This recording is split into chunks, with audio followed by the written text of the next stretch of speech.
setting up where it is now becoming a team. Wait. Why, Billy?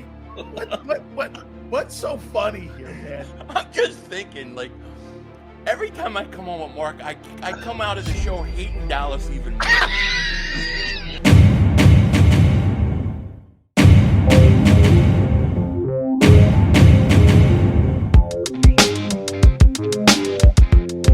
Dallas still stinks. They make news every day. He is the great Mark Holmes. And without further ado, we bring in the champ, Philly 500. Here he is right here, man. Hello, fellas. How you guys doing, man? What's happening? All right, Mark. Your overall takeaway so far, without me polluting a question towards you, don't look so pissed off. Every time you come on this fucking show, you look pissed off all the time. So let me ask you, man, your first week of practice, your takeaways have been what with your Cowboys? Chicks dig the deep ball. And right now, we are going to be able to get deep with CD and George Pickens. They are the real deal. Donovan EZ is going to be a great pass rusher. And Jerry and Stephen Jones are freaking ass. Okay. Billy, your assessment under the first 5 days of practice, you had first full day of pads. Your takeaways after the first week. Well, before I say that, I got to say I really enjoyed Mark's video about how Ezra Raku is going to be better than Abdul Carter. I thought that was wishful thinking at best. How different is that than some of the shit that we get from talking head? Well, that's like the Parsons is already better than Lawrence Taylor thing you tried to throw on everybody a few years ago. It got you to watch, so there's that. I thought that was pretty funny.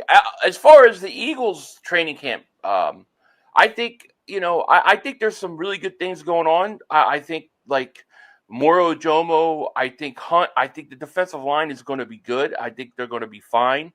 But Jihaad Campbell, it sounds like this guy's a stud. Okay, from everything we're hearing. I mean, Jeremiah Trotter is having a good camp, Sileo'S, and this kid is even flashing above him. But I do think there are two legitimate concerns that have emerged that we've got to figure it out. To me, more so safety than anything else. I think safety is the biggest question mark right now going forward. Okay, well, let me ask you something here about the safety position, like you just said. Or let me go corner here, and I want to ask you about Howie Roseman and Vic Fangio. And Vic said something that was kind of eye-opening here. He went just like this. He said, Howie brought the guy in. I don't know anything about the guy. And, I don't really pay attention to the guy. And there he is, I don't know who the guy is.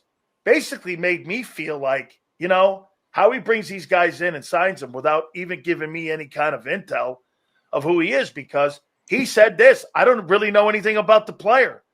I mean, was that kind of a shot a little bit across the bow of frustration? I thought it was a little bit frustrating that he put a guy on his roster and put a guy on his football team that he really doesn't have any intention playing, it sounds, because either that was hard love, Philly, that was either hard love, or I thought that was a little frustrating.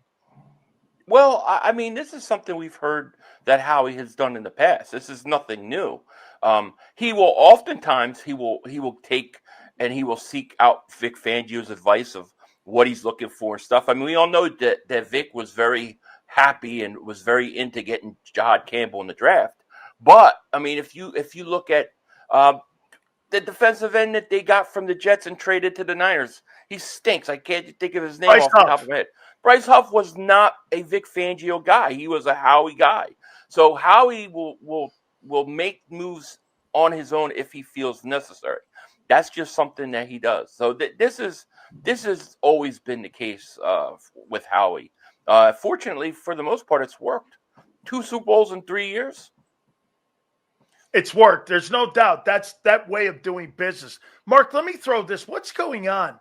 So Stephen Jones, Trayvon Diggs, $500,000 salary reduction, and for him not working out in Dallas, I mean, well, let me, before we rip it or not rip it, are they trying to instill a little bit more discipline with guys where they want to have guys in the building? Because look at the Eagle guys. The Eagle guys are all there working out together. They're a unit that work together. Is that something that they're trying to do? Well, definitely. First of all, let me apologize. I'm actually on vacation, and so we're having a hell of a thunderstorm out there. I got you. All good, brother. If you're seeing flashing and stuff, I mean, it's coming down cats and dogs right now. Thank you for doing this, bro. I thought Mark was here's something that's interesting. Before I get into Stephen Jones and Jerry Jones finding Diggs, I think is definitely, this is his last year. And this is the last year where it's big money. There's an out next year. They weren't happy with his recovery work, and they said that he didn't work as hard as they thought he should have last year getting on the field. And they think that ended up leading to the issues that he had this year. And they wanted him to work with the facilities and the trainers to make sure that he busted his ass. But here's something that was interesting that just happened just a few minutes ago. There was another fight in practice, okay? And we know how it is. Nobody wants to practice in summertime and stuff. And guys are fighting for their lives and everything else. And so you get heated. Brian Schottenheimer kicked a guy out, and he's literally got them running sprints on the side, sideline to sidelines and stuff to make up for this thing. He is literally really trying to instill discipline and let you know, I'm your best friend. But when you F up, you're going to have ramifications for those things. And I'm going to say that the Cowboys are trying to turn the page and create a better culture. The only problem is the culture at the top is doing the same stupid shit that they've done before. They're trying to say, we want you to be accountable and working out and this, that, and the other, but they're not holding themselves accountable for their mistakes and shortcomings too. So it's really kind of talking out of both sides of your neck. How about this though, too, Mark? There's real conversation about Saban joining the Cowboys. This is becoming more of a conversation here. And here's where he would have the advantage in the draft. Remember something, just like with Pete Carroll and Jimmy Johnson and any coach that goes from the college ranks, what's the number one advantage you have? Is that you know where all these guys have been recruited. You know all the younger guys. You know how they would be in the draft. Okay, and what's the most important thing you did down in Alabama is hiring a coaching staff and getting a coaching staff in there. You're smiling. You're not buying it. Saban's coming in as what? Here's what's crazy. That would be the question, too. You know what? I'm going to put this in here with you bringing in Dion and Sador Sanders, okay? There's always some crazy shit about move you next could have guy made. coming in. It's going to be Dion, and they're going to draft Sador, and they're going to move on from Dak Prescott. If I had $1 for every one of those, I'd have a couple $100 at least. So, and you might have a championship a lot sooner, too. Well, here's what I know, okay? The Joneses don't want to pay somebody not to coach. That's so right. They will hold on to somebody just to go ahead and say, I spent all my money on that guy. So it's figuring that he's going to be out one and done. I don't think that would happen. All right, let me go to you now, Philly. Let me ask you this, because Farzetta brought this up yesterday, and you responded to this, and nobody has been able to answer one of our questions here. So let me say this. First and foremost, let's start with Kevin Patullo, and I'm going to go here. So you have 5 new-looking faces on defense, correct? Yeah. Okay. You have a bunch of question marks. Not that they're bad players, but still, you want to know if Nolan's going to play a full year. You've got to see if Moro Ajomo's had a great camp, is going to play all year long and cover those 1,100 reps. But bunch of question marks in the secondary. Okay, explain this to me then. How is that defense ahead of that offense with all those personnel guys that you have that are first-round picks, the best players in the draft, the best players in the league? How is that inexperienced defense ahead of the offense? Now, I get it. First start of camp, defense is always ahead. But that offense, how is that offense ahead? Is it Kevin Patullo? Obviously, it's Kevin Patullo. He stinks, Sills. I mean, what else could it be, right? No, you're going. I don't know. You went off the cliff. I'm asking you, how can that defense with all those question marks? It's very hard. It's very hard to sit there and you talk about a team that is basically a run-first team going into these practices where you're not hitting, you're not running the ball, your offensive line, you're not tackling, you're not doing any of those things. I just think it's very hard to judge. I think the way they practice nowadays, it favors the defense a lot of times. We hear a lot of things from practice coming out, and they're not 11 on 11s. They're in drills sometimes. So this guy did it, beat this guy. And it's like one-on-one drills. I just think that it's very hard to judge after the first 2 weeks. Now, maybe there will be issues. I don't know. But I don't think that it's something that we should really worry about to this point right now. Okay, well, to this point, follow me too, Mark, on this, because it's going to be interesting, I think, how you answer this. They've been in 11 personnel the majority of the camp. Vic said it the other day. We haven't been able to play in any base. So what they're doing is, in your opinion, they're working on the passing game. Is that correct? Yeah, I probably think so, yeah.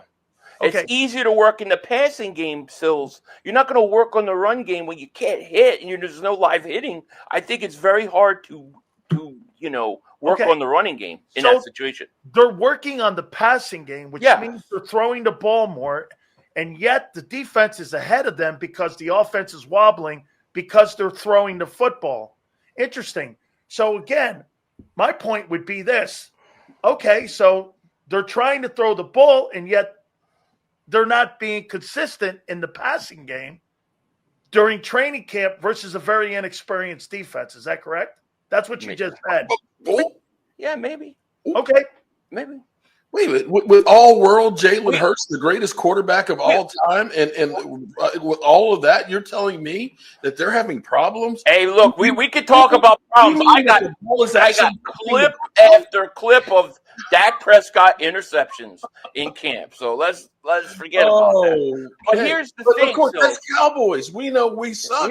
You're the greatest. Well, that's true. You do suck. Shit up there. And you're telling me that Jalen Hurts and the offense is struggling? Guess what, Mark?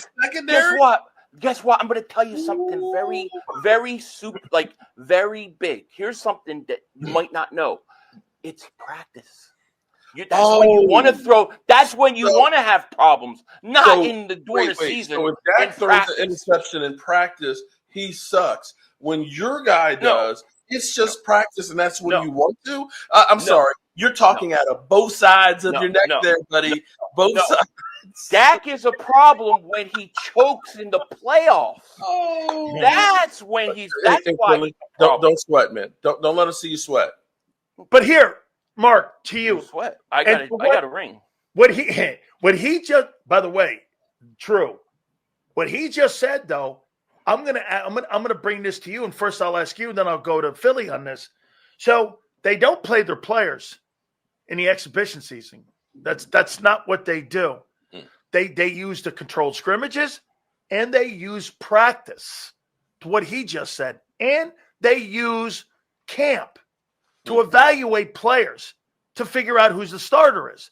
So when people go like this in Philly, that, hey, guess what? Okay, it's only practice. Well, that's how you're picking your fucking team. You're picking your team out of practice because you don't use the exhibition season. You don't play the guys. That, by the way, it's working. So when practice, don't you agree, Philly? Wait, practice in Philly. But it's what, Sills? It's working. But no. But my point is, you're belittling practice when they don't. No, I'm not belittling practice. What I'm saying to you is that if you're going to have mistakes, if you're going to have things happen, let it happen in practice. That's what's most important. To me, it's impossible to know what the offense is working on, what specific things. Me too. And how, when the defense is watching the offense run the same plays, practice the same things, sometimes they get tipped off a little bit to what's going on too. I just think that after 2 weeks of camp, it's just a little too hard to push the panic button. That's all I'm saying. But can I ask a question? Sure. So let me see if I get this straight. So are we saying that the Eagles' offense is struggling going against a No, secondary. I wouldn't use the A word secondary that's struggling too. Wait a minute, Mark. I wouldn't use the word struggling. I would use the word inconsistent. Okay. Against a secondary that's suspect. You don't know what they're putting in. They got a brand new coordinator. I think two areas that are suspect: safety and corner. Okay. All right. I'm just asking for a friend. Hey, didn't Trey Hendrickson, didn't he report today to camp? Because the negotiations are going so well. So he's about to get a big payday as your boy Micah Parsons trying on to his ass. restart the negotiations because here's the reality. He's going to get paid before $50,000 a day. Just same thing with Terry McLaurin. They haven't gotten a deal done on those either. He's going to get paid $50,000 a day. Hendrickson going to get paid before Micah. How about this though, Mark? Yeah. According to Micah Parsons and his people, he's saying that the contract, and I wrote it down there, he's saying that the contract negotiations with the Cowboys is walking backwards. They're going backwards. They're not getting any closer to any kind of deal. Is that media talk? Is that media talk? That was Adam Schefter that came out with that one. Okay. So it's media talk. You think they're closer than what the media is reporting? If you want to know the truth, here's what was really interesting was I went back to last year with Micah Parsons basically saying when CeeDee Lamb was holding out, we all understand the deal here. It's just a matter of time. CD will be there week one. He'll be a Cowboy for life.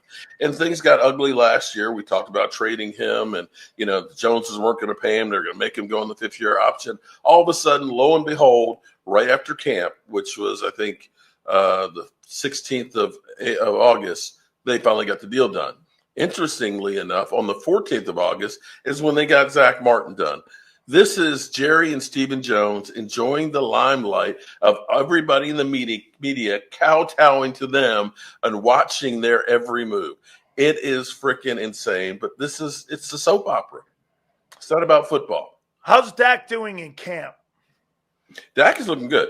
Dak is moving well. There's no problems with the hamstring and things, and he is getting deep passes, deep with CD and George Pickens, which are now maybe you should be concerned about the secondary. Well, Philly, why don't you like Dak? I don't dislike Dak. I actually think Cowboys. I don't like about the Dallas Cowboys. I just do not like that he gets off the hook and gets excuses for every year when he shouldn't. If he was in Philly, Sills, you know it. If he was in Philly, do you think we would put up with that 10 years of losing? No. That's with all. What you guys do to support your team and your quarterback, you're right. He would. Wait a minute, Mark. I got to say, Mark. What we do to support. Mark, I got to say it, though, Mark. That guy, Jalen Hurts, still gets shit on. He does. Even when he wins. Yes, he does. Okay, I mean, if Dak Prescott had done the things that with a team, if he had done the things that Jalen has accomplished, you would be talking about him being in the conversation with Troy Aikman. Well, speaking of that, you notice his quote yesterday about fatigue. He got that from Jimmy Johnson, right? I know he did. That's and Jimmy Johnson got it from George Patton. Just saying. So cool. Okay. Are you really that worked up about a quote? I'm just saying that you really are worried. That really pissed you off, didn't it? That really pissed you off. About you Eagle fans, your obsession with the Dallas Cowboys and constantly trying to put us down. You won the Super Bowl. We are like a flea. You shouldn't be even concerned with us. But yet, here it is. I can go through on my channel right now, and 30% of the fans in here are freaking Eagle fans here.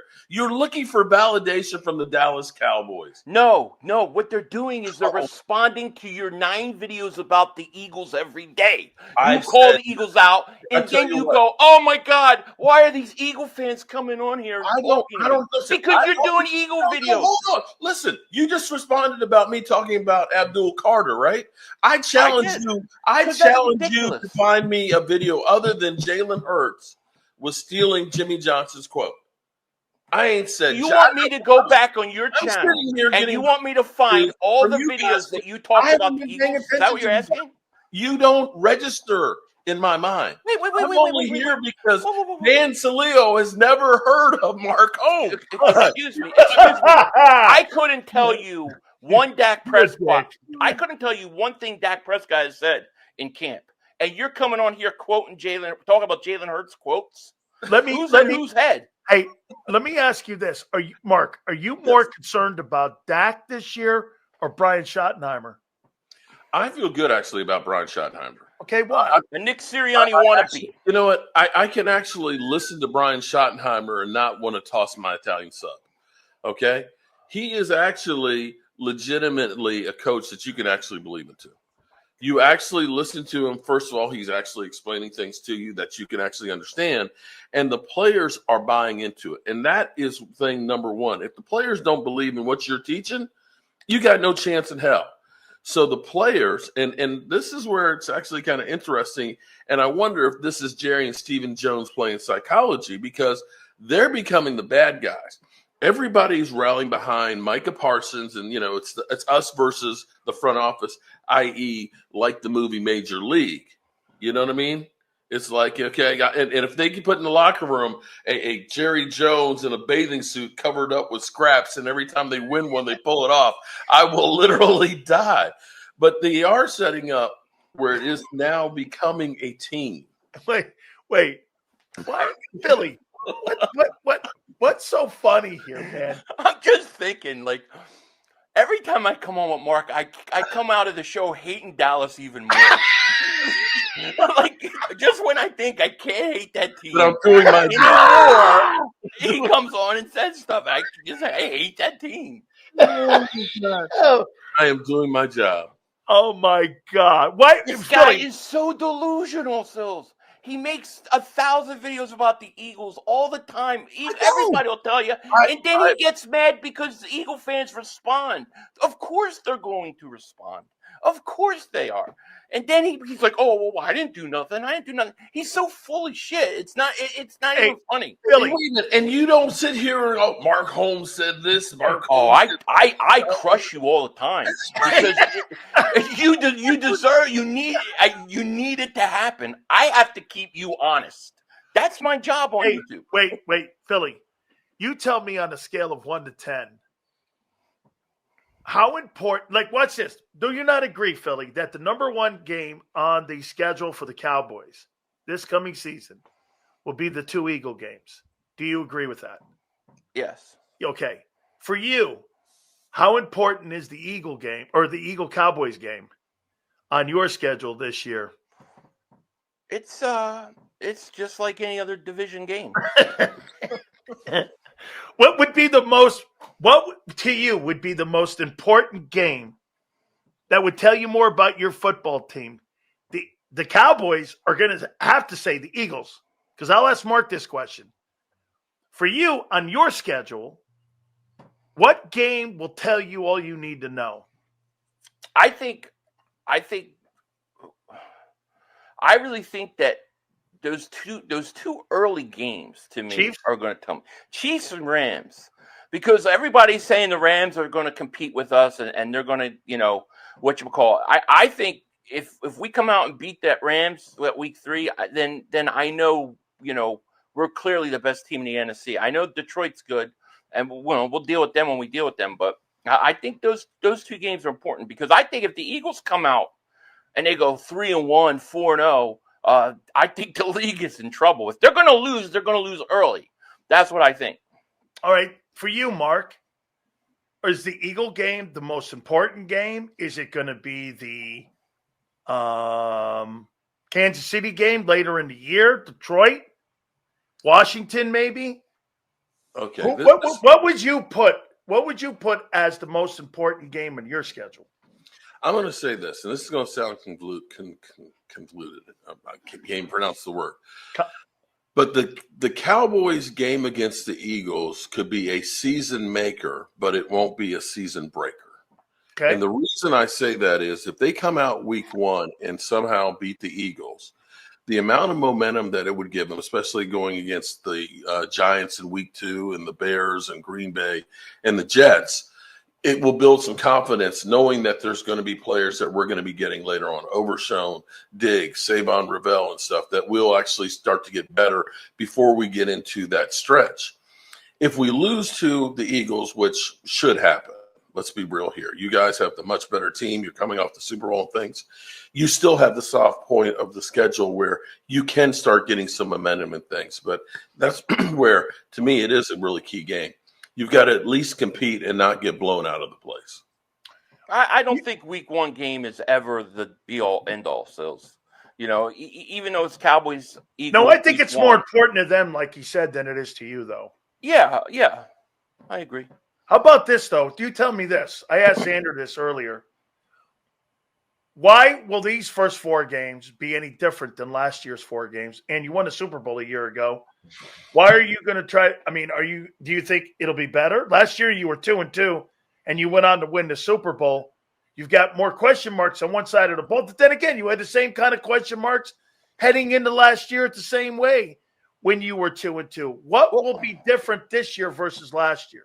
Well, I think that the identity changed after that 4th game versus Tampa, right? They went in a bye week, they came out, and they started running the ball. I mean, listen, like why I'm not so concerned with Patullo is because I really think that people know what we are. We kind of know what we're going to do and what we are. And I think having that identity earlier should make it easier for us to have a better start. Now, I think the first 4 games, we got some tough games. But after you get through that, I think I think everything's pretty much winnable. So I think because of the identity that we have with this team, we know what we do well. I think that'll be the big difference maker. So you could possibly see the Eagles being undefeated. Mark, that you got New York, you got Chicago, you got Green Bay.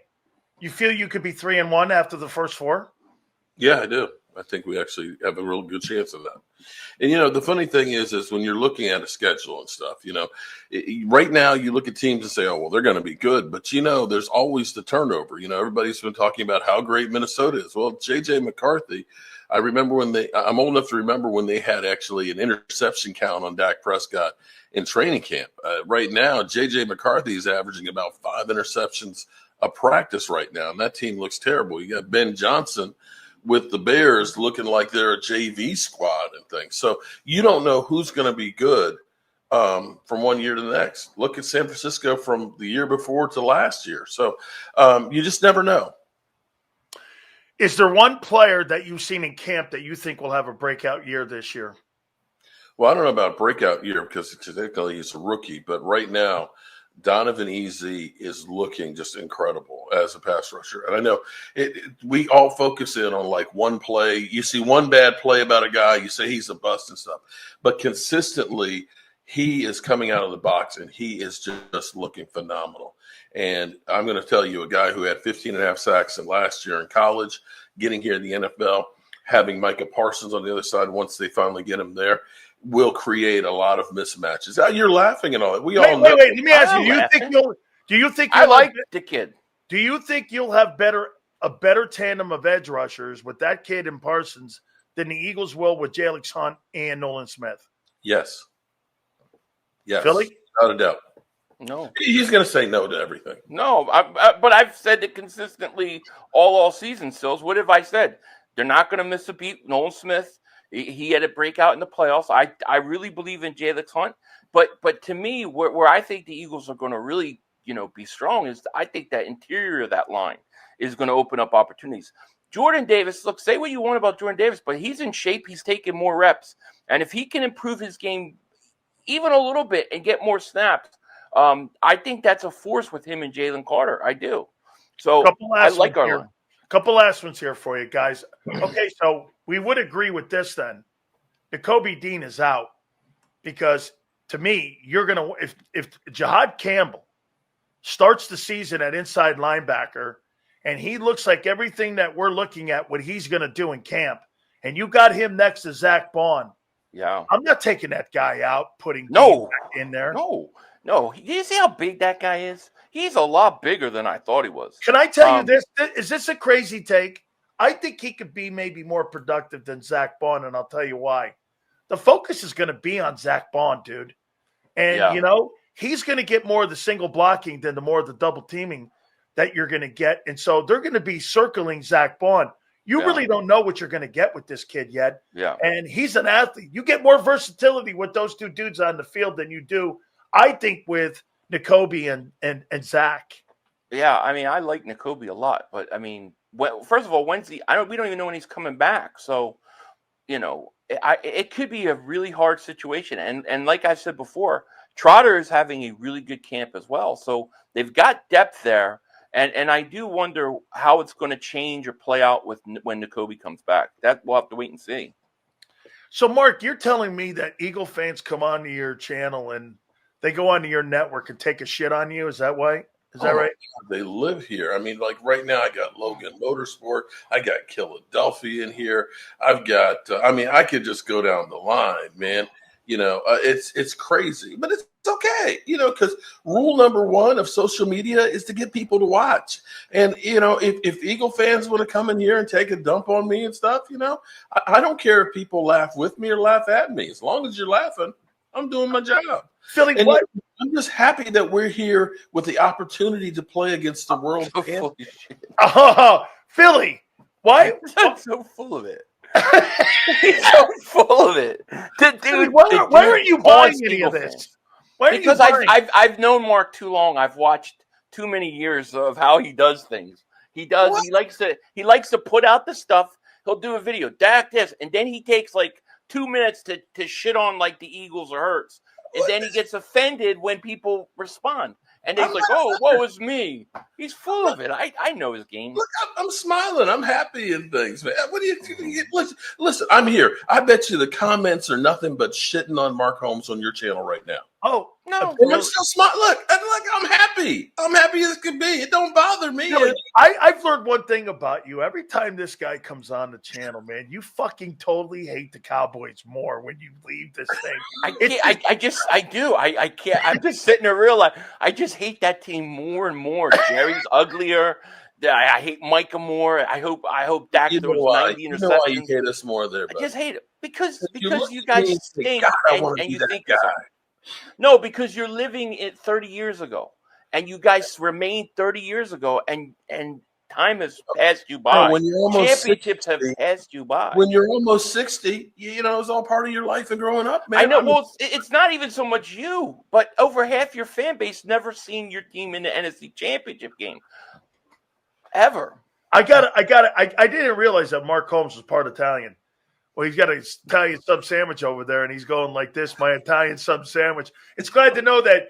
Well, I've got many family members in my family, Mark, that kind of resemble. They're big. They look like you. So, I mean, I'm glad to find out that you're part Italian here, man. I thought he was taking a shot at me when he said that. I didn't. Actually, that was a Jason Garrett quote, okay? Because he said, it'll make you throw out your Italian. There's another one. There's another one. Jason Garrett. All right. Hey, guys. Jason Garrett. Now look, you used to hear their coach. Their coach thinks he's Nick Sirianni. The biggest Nick Sirianni wannabe I've ever heard in my life. What are you talking about? He's not a punk ass. We're competitive. We're going to be competitive. We're going to go bowling. We're going to do this, and I'm breaking up fights. Get the hell out! You guys trying to sound like Nick Sirianni. Oh, so what? You think he's copying Nick? I think I think the Cowboys are trying to copy the Eagles 100%. Especially you wish. I know for a fact. Okay, just listen to him talk. Mark, so how many your GM? How about that? Hey, how about you get Micah Parsons? I mean, this is a team can't even sign Micah Parsons. He's going into last year's contract. They don't even sign him. Why would we even put that team on the same level as the Eagles? Remember, this is a team. Do they sign him by the end of camp? No. It'll be signed probably about. This is a team. Still, you remember a year ago when Mark said, "Oh, the Eagles are going to lose. They're going to lose. They can't win the playoffs." They got Kellen Moore, the offensive coordinator. Do you remember that? Kellen Moore. That's the whole reason why Dak couldn't win the playoffs. What does Jalen do? He wins the Super Bowl. But that's all I have to say, man. Name what did Kellen Moore do that you can say, "Oh my God, thank God we got Kellen Moore."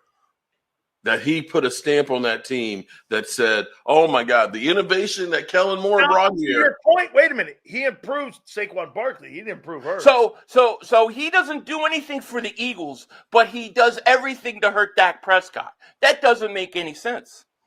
Well, he didn't do anything to improve Jalen Hurts.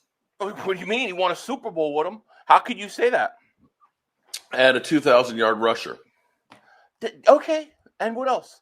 Jalen Hurts still made plays.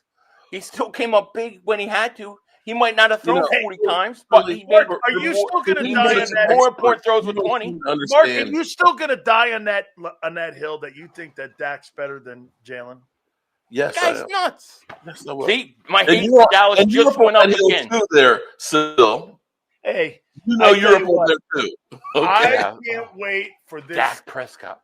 What are you going to do? What are you going to do when he doesn't deliver again? Is this going to be the year to say, Mark, all I want from Mark, everything would stop. One last thing here. It would all stop, Sills, if Mark just said this. Mark. Dak, you've got to step up big time. Ended his career. Okay. You know what? That's all I got to do to make it stop. And he came up short in the playoffs. Are you saying that if I say that right now, all this bullshit's going to stop? If you say, you know Dak what? Prescott has to step up big time and be better than he has been because he's been part of the problem in the past. 100%. I won't say nothing. Dak Prescott has to definitely step up and be even better than what he has done in the past. Now, yes, that's it. I agree. No, you have to give him some blame for the past playoff losses. I have given him some blame for the past playoffs. I've never heard it. Get the wax out your ear, jackass. My ears were open. If he ended his career right now, Dak Prescott would be what in Dallas Cowboy history? Tony Romo 2.0. Is that good? Well, some people think he should be in the Hall of Fame. I don't. Would he be better than would he be better than Romo? I'm asking number wise. I don't know. Playoff wins, so you tell me. And their numbers are almost identical. I think he's 3,500 yards away from Romo. Yeah. And how many more years? I thought 14. Did Romo play like 12, 14 years like that? Romo played 13 years with Dallas? Yes. Wow. Well, remember, Steve was sitting on the bench. But remember, though, he was a UDFA too, Philly. Right. So you have to he overachieved like a maniac in Dallas. He's a choker. And Dak was a 4th-round draft pick. He's a choker. Dak's a choker. Dallas a choker. Think about this. That's pretty interesting, man, that you think that Dallas didn't use a 1 in any of those guys. And those guys have thrown for 70,000 yards. You know what the most tragic part of it is? That they didn't have to spend that capital on 1st-round draft picks or multiple ones on it.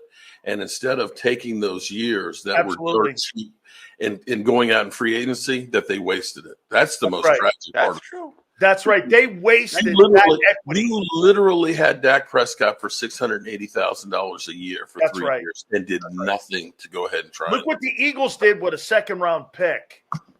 I mean, get this. There's your problem. Philly, think about what the quarterback position has been the last, 6 years in Philly now. Get this. So they move off of Wentz. They move Wentz. Listen here, Mark. They move him to Indianapolis. Those draft picks, one of those picks is Jalen Carter that they got back in return. They've got Jalen Hurts on top of that too. In that process, the 18th pick in 22, they used to get AJ coming back over. So, I mean, you just said, Mark, they utilize Hurts being a 2 and a 2nd rounder and draft picks and equity for them to be able to build their team around. And Dallas missed the boat there on that. Without a doubt. But, hey, at least we're talked about. Wow, that's great. Hey, Mark, enjoy your vacation. Tell the folks where they can find you, bro. Jobu Sports Report and every social media platform you can think of. And, of course, underneath Dan Sileo'S foot here on Wednesdays at 4:30. Oh, wait a minute. Hey, I'm going to tell you, man, you two guys, I mean, no matter who it is, last week, by the way, I'm going to leave this with you. Taylor? You guys are killer, man. I'm going to say this to you, Philly. Did you see that video we had of Merrill Reese? Yeah. Merrill Reese got these. Get cool. this, Mark. So Merrill Reese he showed us the ring and all.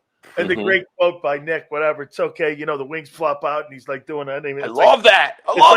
It's like Green Lantern, baby. Hey, it's like Confucius Sirianni. It's How right can there. you not like that ring? Anyway, the cleats. Jalen Hurts walks up to Merrill Reese, the longtime boys. He's like the Brad Sham for the Cowboys, right? He signs down there. He goes, "When no one else believed me, you were the only one to believe in me." Gave him a pair of these Jordans. Pretty cool, man. Really cool. That thing. Yeah. And you know what Dak was doing at that time? He was riding a horsey. You see him riding a horsey in practice? A horsey? Yeah. Go horsey riding, Dak. Tell folks where they can find you, Philly. Just type in Philly 500, or you could even type in Mark Holmes because he's always playing me on his channel as well. Oh, my God. I love you guys. Thank you so much, man. Thank you, guys. Thank you, man. You guys Appreciate are it. awesome.